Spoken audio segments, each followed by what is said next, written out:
Commissioning your Mackworth TX advanced onto a fixed track.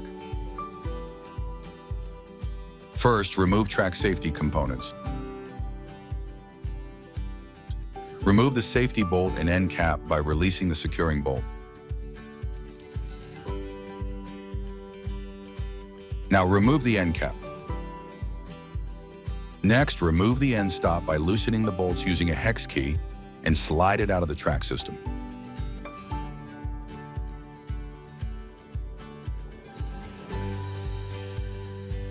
Using both hands, raise the ceiling lift up to the track and insert.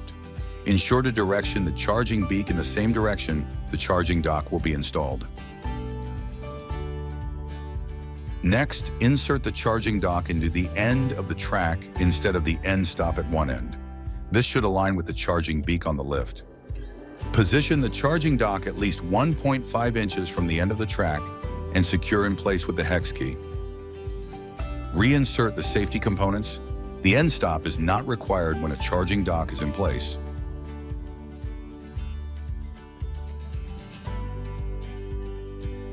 Installing the charging unit to the wall. To mount the charger case, you must first find a suitable location on the wall. This should be close to where the lift is installed and near a main socket. Use the charger case as a template to drill 3 1/4-inch holes into the wall. Drill to the depth of the raw plugs. Next, insert the provided raw plugs into the holes. To fix the charging case, place it in position against the drilled holes and secure in place with the provided screws using a posy screwdriver.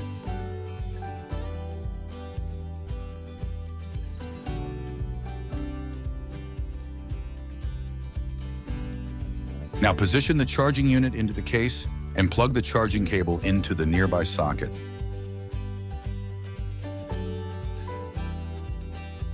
To attach the carry bar, hold the bar horizontally and insert the boss into the QRS quick release system hook. Once the red latch locks back into place, pivot the carry bar down to its natural position. To attach the handset, align the male connector on the handset with the female connector underneath the ceiling lift. Once aligned, push the handset into the connector. Final setup, turn the lift on by pressing the red tab upward into the on position. Check that the functions are working on the handset. Lower, raise, traverse right, and traverse left. The left and right traverse feature is only available on certain models. Check that the lift will dock into the charging dock and begin to charge. On non-powered traverse models, you must manually traverse the lift by pushing or pulling the lift along by holding the carry bar.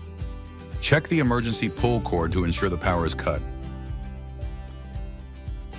Then check the emergency lower by pulling the pull cord and hold. There will be a continuous beep as it lowers. As a secondary emergency lower state, when there is no power to the lift at all and the E-lower isn't working, you can pull out the cap from the side cover. Place a 4mm Allen key into the motor shaft and lower. This is a last resort scenario. Place the handset onto the carry bar for storage. Always refer to the commissioning manual for full details before any work commences.